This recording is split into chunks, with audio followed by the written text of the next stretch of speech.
Okay, so welcome to the second interview of The Honest Violinist, and today we have Catherine Yates with us.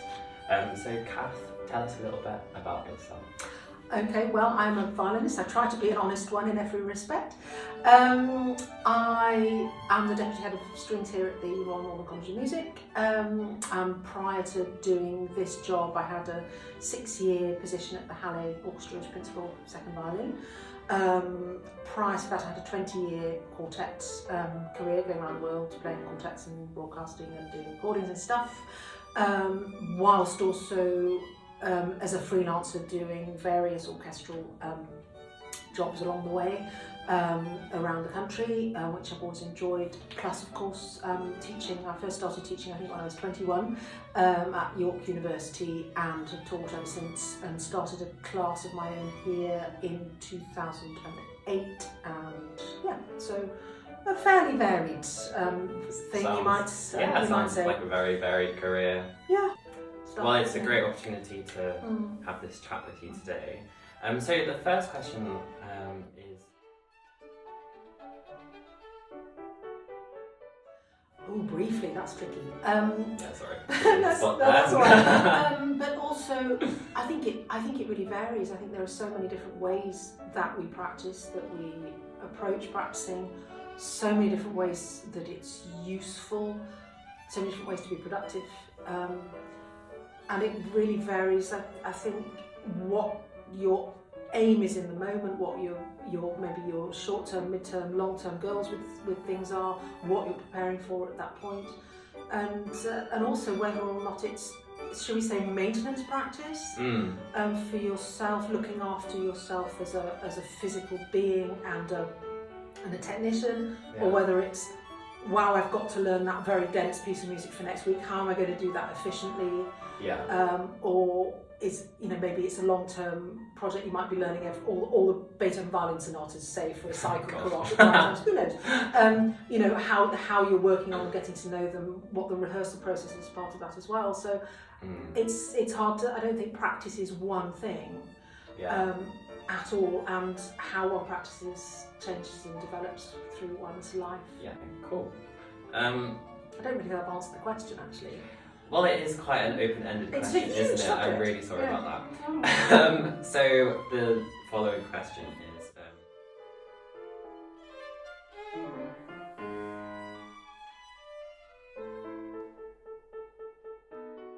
probably one of the biggest ones is creating habits in practice that we don't want. It might be a physical thing on the instrument, it might be a rhythmical thing, it might be tempo thing.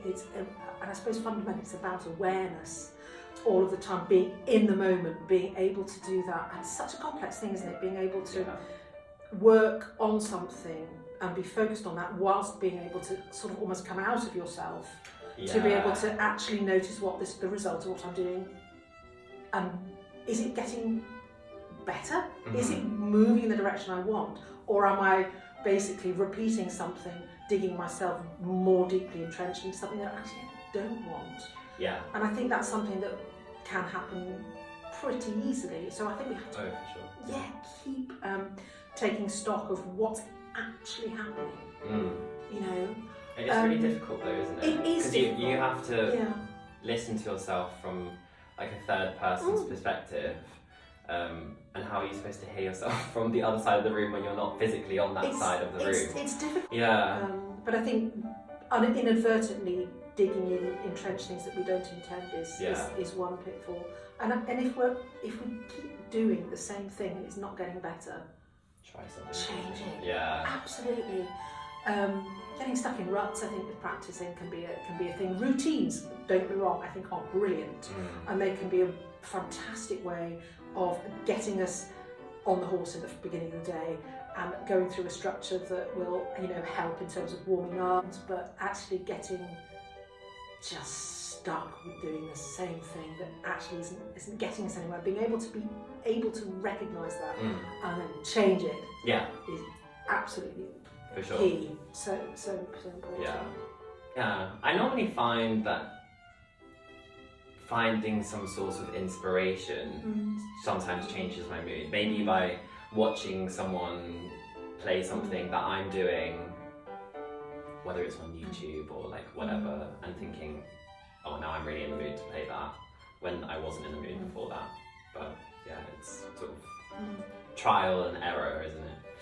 Often, and I think we do get over time get to know ourselves better and what works for us and what doesn't. But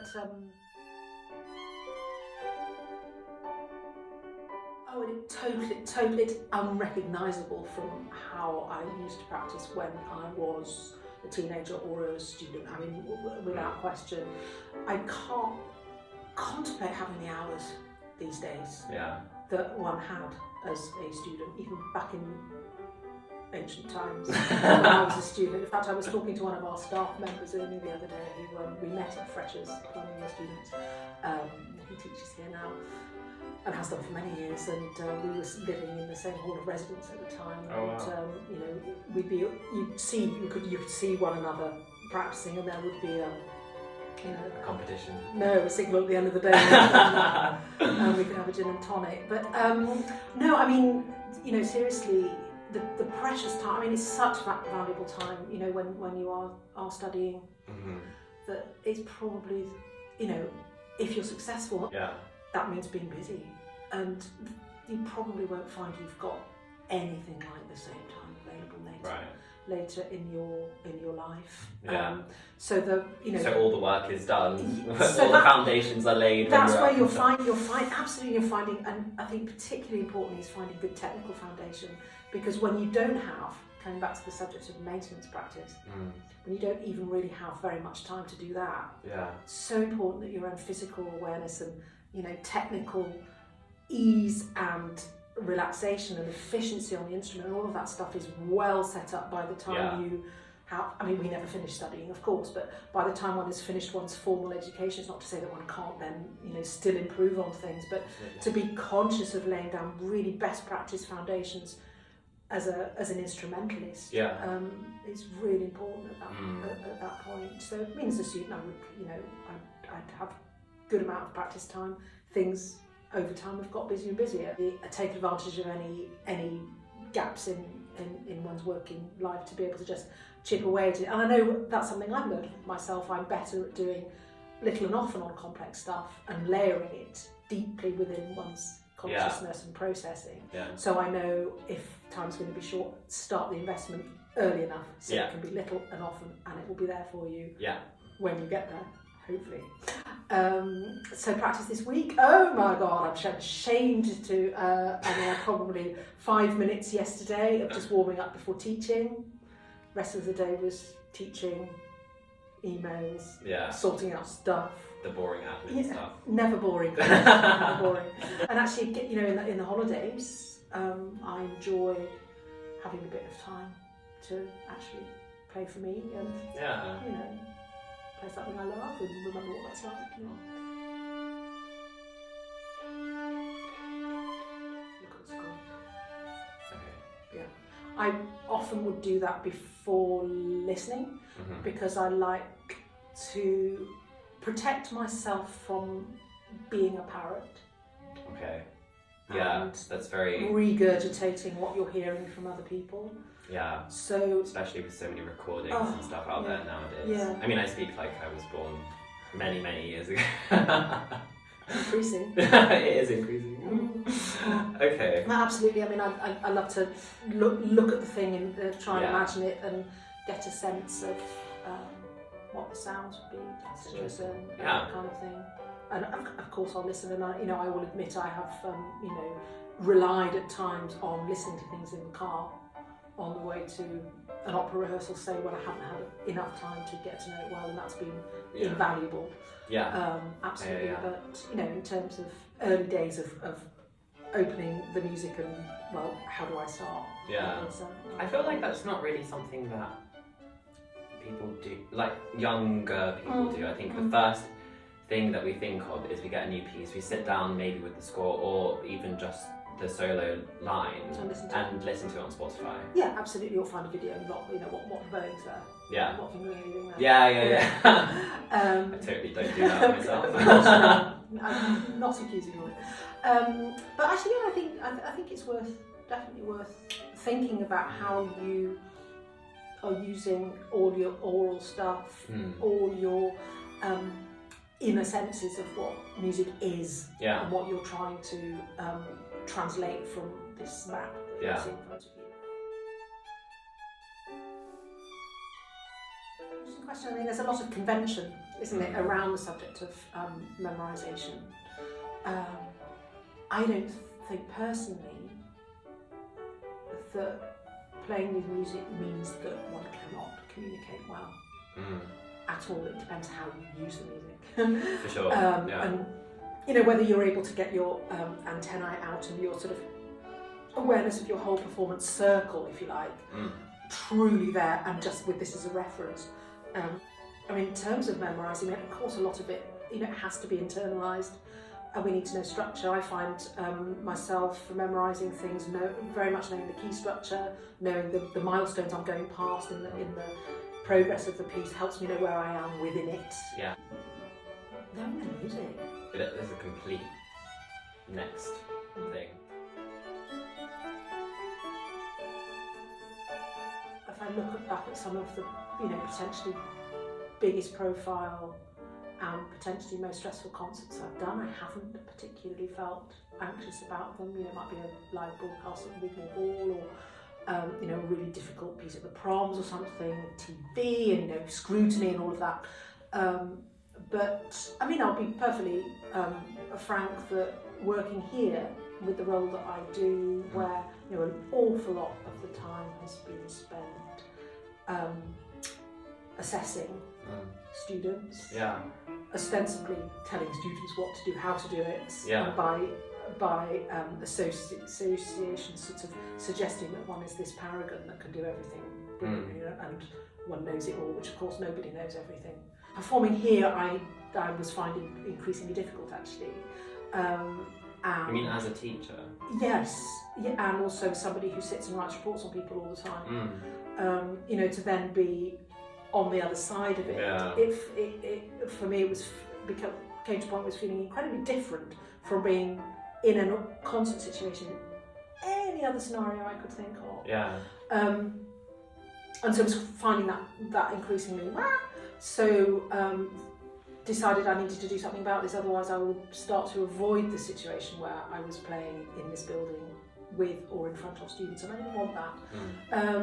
So I did actually have one session with a performance anxiety coach.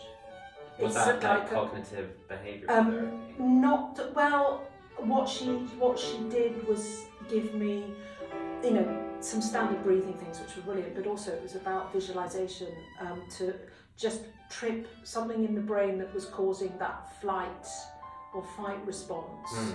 When, you know, everything that, you know, psychologically for myself, you know, I knew I could do what I was supposed to be doing, so, you know, no problem. I would be looking forward to playing X on stage here with people, and then in the moment, flicking a switch. So she gave me some visualization stuff to do in combination with breathing, which actually saved my life, I would say. That's so cool. I mean, really powerful. Yeah. To be honest, and that sounds a strange thing to say, but I'm glad I was experiencing it, because I didn't really have true enough understanding, I think, of what other people you can relate.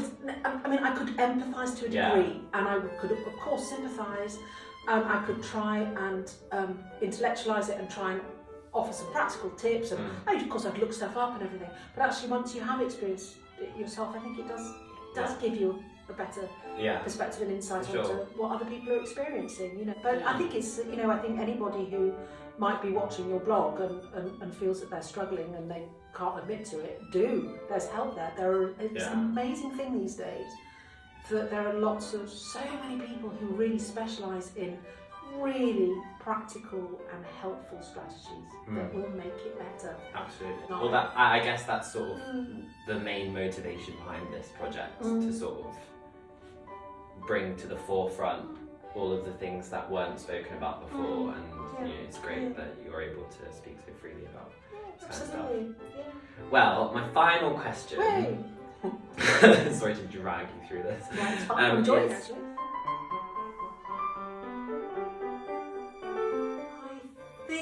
I mean, certainly when I was at school, things that I was really interested in and good at were English literature.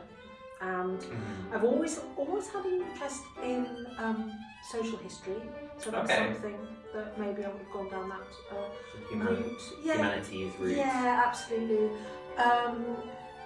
And I really like teaching, actually.